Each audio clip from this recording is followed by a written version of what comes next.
Good morning class 9th। आज हम लोग फिज़िक्स का दूसरा चैप्टर देखेंगे, बल तथा गति के नियम। पहला चैप्टर आपको गर्मी की छुट्टी के पहले पढ़ा दिया जा चुका है।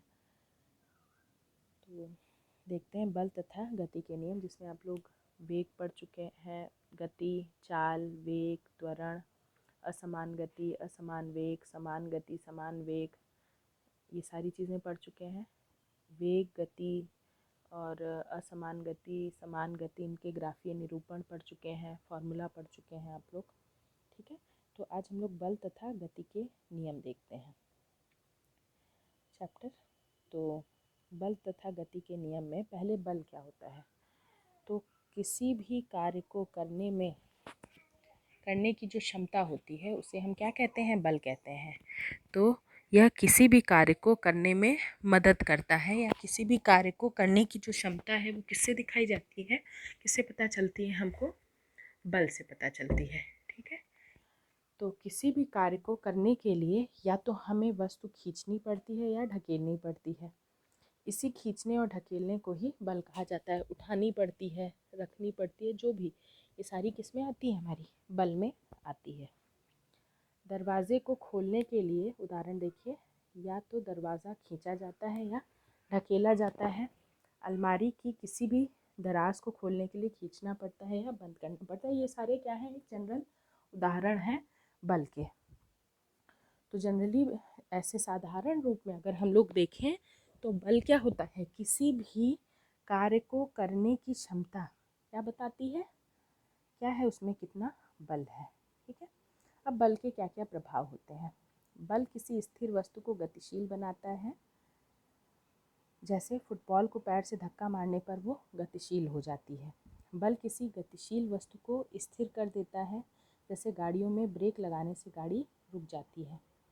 बल किसी भी गतिशील वस्तु की दिशा बदल देता है। जैसे साइकिल के हैंडल पर बल लगाने से उसकी दिशा बदल जाती है। इसी प्रकार कार का स्टीयरिंग घुमाने से दिशा बदल जाती है।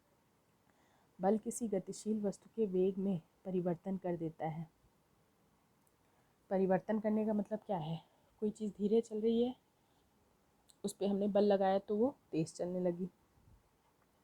या ब्रेक लगाते हैं हम लोग गाड़ियों में तो रुक जाती है, तो भी हम क्या कर रहे हैं, बल लगा रहे हैं उसको रोकने के लिए। बल किसी वस्तु की आकृति और आकार में परिवर्तन कर देता है। जैसे हथौड़ा मारने से किसी भी पत्थर के कई टुकड़े हो जाते हैं।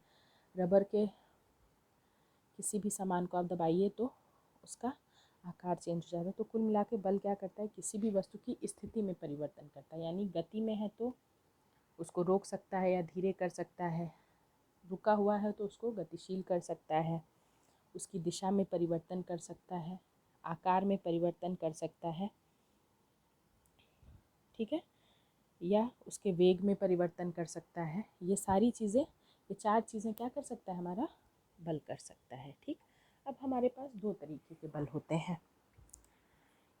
पहला असंतुलित बल और संतुलित बल। संतुलित बल किसे कहते हैं, संतुलन बनाना है, यानी किसी भी चीज़ को बराबर मेंटेन करना है। जैसे हमारे पास एक टेबल है, टेबल के एक तरफ एक बच्चा खड़ा है, उसका नाम है रोहन, दूसरी तरफ खड़ा है मोहन। मोहन ने 5 न्यूटन का इधर से धक्का दिया, जितना बल लगाया उतना ही सोहन ने उधर से बल लगाया। तो जब दोनों ने इस बराबर का, जब उसने 5 न्यूटन का बल लगाया, इसने भी 5 न्यूटन का बल लगाया, जब दोनों ने बल लगाया तो हमने क्या देखा कि टेबल खिसकी नहीं, दोनों तरफ से क्या है, 5 न्यूटन का बल लग रहा है। वैसे ही कई तरफ से बल लग रहे हैं लेकिन हमारा टेबल नहीं खिसक रहा है। तो इसका मतलब क्या, चाहे एक तरफ ज़्यादा लग रहा हो दूसरी तरफ कम लग रहा हो, लेकिन जब हमने कुल मिला के सारे बलों को जोड़ा तो हमने देखा कि इसका परिणाम क्या मिल रहा है, हमें ज़ीरो, टेबल खिसक ही नहीं रहा अपनी जगह से, जहाँ का तहाँ है। तो इस तरीके के बल को हम क्या बोलते हैं, संतुलित बल। तो संतुलित बल जब इसका निष्प्रभाव एक दूसरे को निष्प्रभावी करते हैं, ऐसे बल, उसे हम क्या बोलते हैं, संतुलित बल। और उनका परिणामी बल शून्य होता है। जितने को आप जोड़ेंगे वो सब क्या होता है, शून्य, क्योंकि बल क्या है, एक सदिश राशि है। इसके पास सदिश और अदिश राशियाँ आप जानते हैं। सदिश राशि क्या होती है, जिसके पास परिमाण भी होता है और दिशा भी होती है। बल के पास परिमाण भी होता है और दिशा भी होती है बल के पास। ठीक है, तो इस तरीके के बल को हम दोनों चीज़ें हैं, तो हम अगर बाईं तरफ लगने वाले बल को प्लस लेंगे तो दाहिनी तरफ वाले को क्या ले लेंगे, माइनस। अगर दोनों बराबर तो दोनों जुड़ के हमको क्या मिल जाएंगे, ज़ीरो मिल जाएंगे। ठीक है, तो संतुलित बल क्या होता है, ऐसा बल जो किसी की भी स्थिति में परिवर्तन नहीं कर सकता, उसे हम क्या बोलते हैं, संतुलित बल, जिसका परिणामी बल शून्य होता है। जैसे उदाहरण देखिए, रस्साकसी के खेल में जब दोनों टीम रस्से को बराबर बल से खींचती हैं तब परिणामी बल शून्य होगा और दोनों टीमें अपने स्थान पर स्थिर बने रहते हैं। इस दिशा में दोनों टीमों द्वारा रस्से पर लगाया गया बल संतुलित बल है। ठीक है, संतुलित बल किसी भी वस्तु की अवस्था में परिवर्तन नहीं लाता है, क्योंकि यह बल समान परिमाण का होता है परंतु विपरीत दिशाओं में होता है। संतुलित बल किसी भी वस्तु की आकृति और आकार में परिवर्तन भी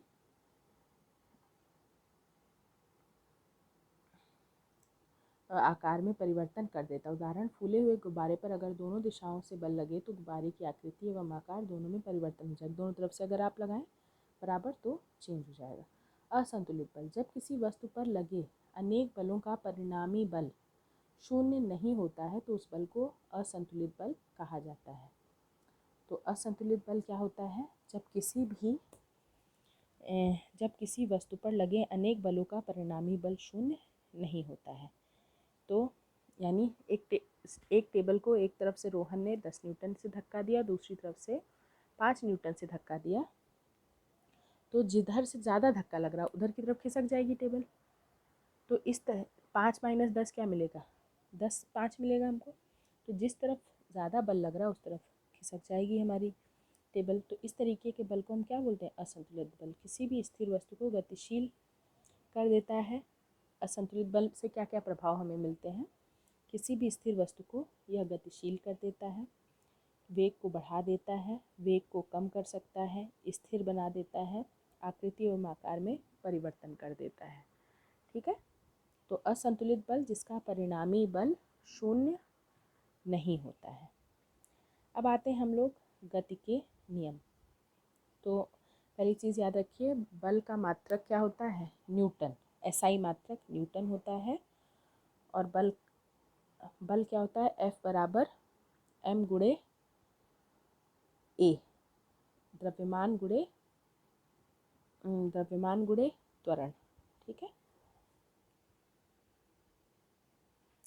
गति के नियम। गैलीलियो ने अपने प्रयोगों के प्रेक्षण से निष्कर्ष निकाला कि कोई गतिशील वस्तु तब तक स्थिर या नियत वेग से गति करती रहती है जब तक कोई बाह्य असंतुलित बल इस पर कार्य नहीं करता, अर्थात कोई भी असंतुलित बल वस्तु पर नहीं लग रहा हो।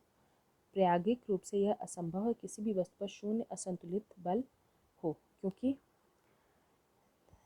क्या होता है, जब हम कोई बॉल फेंकते हैं तो उसमें हवा का भी प्रेशर लग रहा होता है। ज़मीन पर कोई बॉल चल रही है तो वो ज़मीन से लड़ती है, घिसटती है, तो उस पर घर्षण बल लग रहा होता है। तो घर्षण बल, वायु दाब, ये सारे तरीके के बल उस पर लगते हैं। इसलिए किसी का भी असंतुलित बल शून्य नहीं होता है जनरली। तो देखिए, न्यूटन की गति का नियम हमारा क्या कहता है कि यदि कोई वस्तु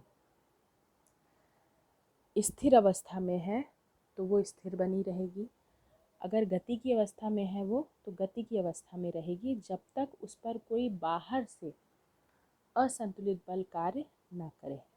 तो न्यूटन की गति के प्रथम नियम क्या होता है, जिस स्थिति में वस्तु है वो उसी स्थिति में बनी रहेगी जब तक उस पर कोई बाहर से बल ना लग रहा हो। बाह्य असंतुलित बल कार्य ना करे तब तक वो अपनी स्थिति में परिवर्तन नहीं करेगी। तो इस नियम को हम जड़त्व का नियम भी कहते हैं। ठीक है, न्यूटन के प्रथम नियम को जड़त्व का नियम भी कहते हैं, क्योंकि और उस स्थिति की परिवर्तन करने से रोकने में क्या चीज़, कौन सी चीज़ है, जड़त्व। और जड़त्व किस पे निर्भर करता है, द्रव्यमान पे। देखते हैं पहले इसका एग्जाम्पल। तो पहले व्याख्यान देखें इसका। अगर कोई वस्तु विराम अवस्था में तो वह वस्तु तब तक विराम अवस्था में रहेगी जब तक कि कोई बाह्य बल उसको गति प्रदान नहीं कर देता। इसी प्रकार अगर कोई वस्तु गतिशील है तो वह तब तक गतिशील रहेगी जब तक कि कोई बाह्य बल उसको रोक नहीं देता। इसका मतलब कि सभी वस्तुएं अपने विद्यमान अवस्था में किसी परिवर्तन का विरोध करती हैं। किसी भी अवस्था में परिवर्तन सिर्फ बाह्य बल से ही हो सकता है, आंतरिक बल से नहीं हो सकता है। ठीक है, अब इसमें न्यूटन दैनिक जीवन में क्या यूज़ है। एक व्यक्ति अगर बस में खड़ा है और अचानक बस चलने लगे तो वह व्यक्ति पीछे की तरफ गिरेगा, क्योंकि बस और वह व्यक्ति दोनों ही विराम अवस्था में हैं। बस के चलने से व्यक्ति के पैर तो गति में आ गए, परंतु शरीर का अतिरिक्त भाग विराम अवस्था में ही रहता है। इसी कारण व्यक्ति पीछे की तरफ गिर जाता है। तो विराम की अवस्था, गति का, विराम का जड़त्व, गति का जड़त्व, ये भी होते हैं, ये जड़त्व के रूप होते हैं। तो इसमें जैसे बस चल रही है तो कोई आदमी खड़ा है, उस पर बस अभी रुकी हुई, एकदम से बस चलने लगे तो आदमी क्या होता है, पीछे की तरफ गिरता है। क्यों ऐसा होता है, क्योंकि पैर उसका ज़मीन से बस के ज़मीन से टच है।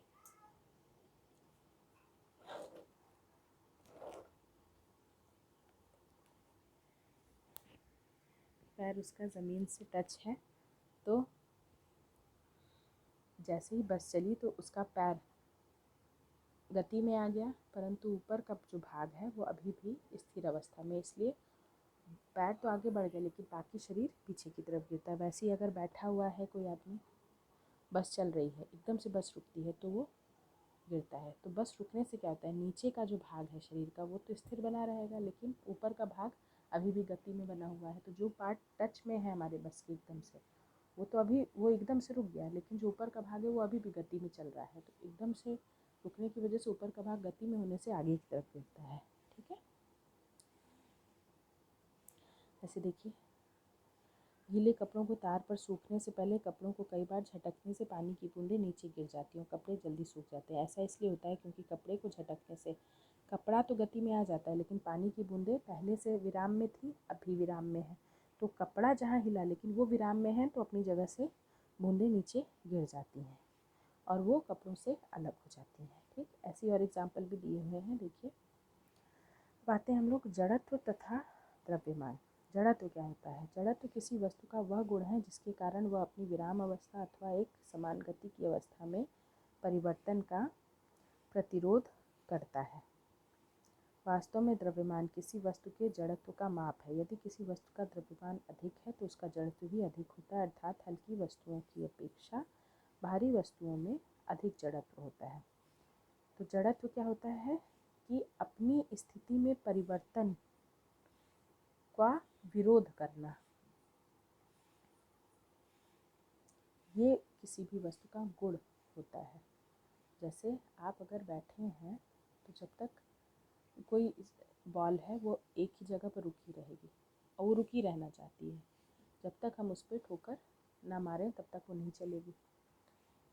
वैसे ही कोई कार है और एक साइकिल है, ये जड़त्व का माप हम किससे करते हैं, उसके द्रव्यमान से। जिसका द्रव्यमान जितना ज़्यादा होगा उसका जड़त्व उतना ज़्यादा होगा। यानी किसी भी अपनी स्थिति में परिवर्तन के जो कारण है उसका विरोध करने का जो गुण होगा वो उतना ही ज़्यादा होगा। जैसे चलती हुई कार को रोकना हमारे लिए कठिन है एज़ कम्पेयर टू चलती हुई साइकिल को, क्योंकि उसका द्रव्यमान ज़्यादा है, इसलिए वो रुकने के लिए ज़्यादा बल लगाएगी एज़ कम्पेयर टू साइकिल। ठीक है, तो हमारा तो जड़त्व किस पे निर्भर करता है, द्रव्यमान पर। जितना ज़्यादा द्रव्यमान उतना ज़्यादा जड़त्व। दूसरे शब्दों में किसी भी वस्तु की प्राकृतिक प्रवृत्ति जिससे वह तब तक अपनी विराम अवस्था या एक समान रैखिक गति की अवस्था में रहती है जब तक कि वस्तु पर कोई बाह्य असंतुलित बल कार्य ना करे, जड़त्व कहलाती है। एक भारी वस्तु का द्रव्यमान अधिक होता है इसलिए जड़त्व भी अधिक होता है। यही कारण है कि बाहरी बक्से को खींचना और हिलाना कठिन होता है। ठीक, अब आते हैं हम लोग संवेग। किसी वस्तु में समाहित गति की कुल मात्रा को संवेग कहते हैं। गणितीय रूप में किसी वस्तु का संवेग इसके द्रव्यमान और वेग का गुणनफल है। संवेग का प्रतीक p है। p बराबर द्रव्यमान गुणे वेग। संवेग को हम m गुणे v से दिखाते हैं। तो जहाँ m वस्तु का द्रव्यमान है, v वस्तु का वेग है।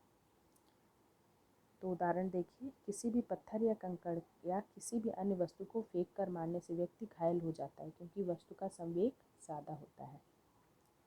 एक छोटी सी बंदूक की गोली किसी व्यक्ति की जान भी ले सकती है क्योंकि बंदूक की गोली का संवेग ज़्यादा होता है। गोली का संवेग ज़्यादा क्यों होता है? क्योंकि गोली तो छोटी होती है, उसका भार तो कम होता है, लेकिन वेग उसका बहुत ज़्यादा होता है, उससे संवेग ज़्यादा हो जाता है। ठीक, तो P बराबर m गुणे v। तो इसका क्या मतलब है? संवेग द्रव्यमान और वेग दोनों के समानुपातिक होता है।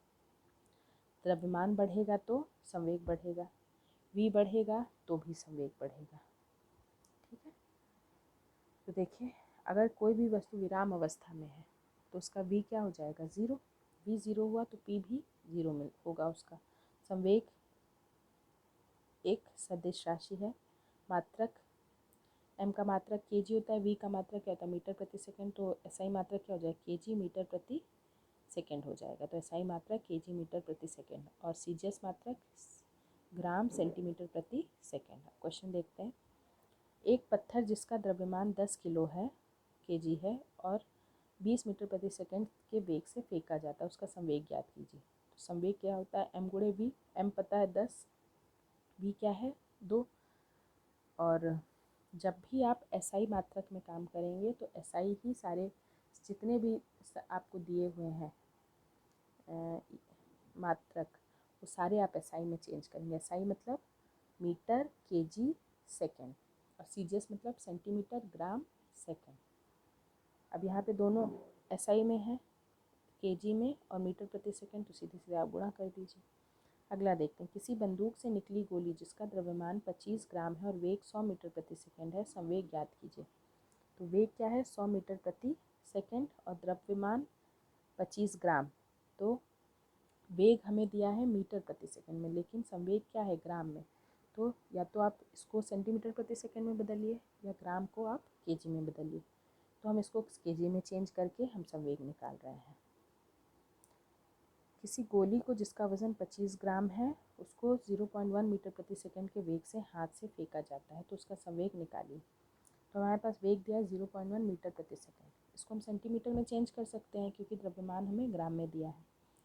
तो आप इसको सेंटीमीटर में बदलें तो क्या मिलेगा? 10 सेंटीमीटर प्रति सेकंड और ग्राम से गुणा करें तो हमें जो आंसर संवेग मिलेगा वो ग्राम सेंटीमीटर प्रति सेकंड में मिलेगा। या तो आप ग्राम को kg में बदल लीजिए और फॉर्मूले में रख दीजिए।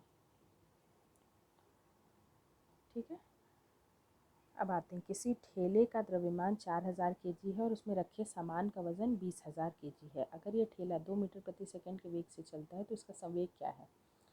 टोटल हम ठेले का वेट देखें तो क्या है? वो ठेले का खुद का वज़न और उस पर रखा सामान का वज़न, तो कुल द्रव्यमान क्या हो गया? ठेले का प्लस सामान का, तो कुल द्रव्यमान गुणे वेग से हमें संवेग मिल जाएगा। ठीक है, तो बाकी हम लोग कल देखेंगे। इसका नोट्स बनाइए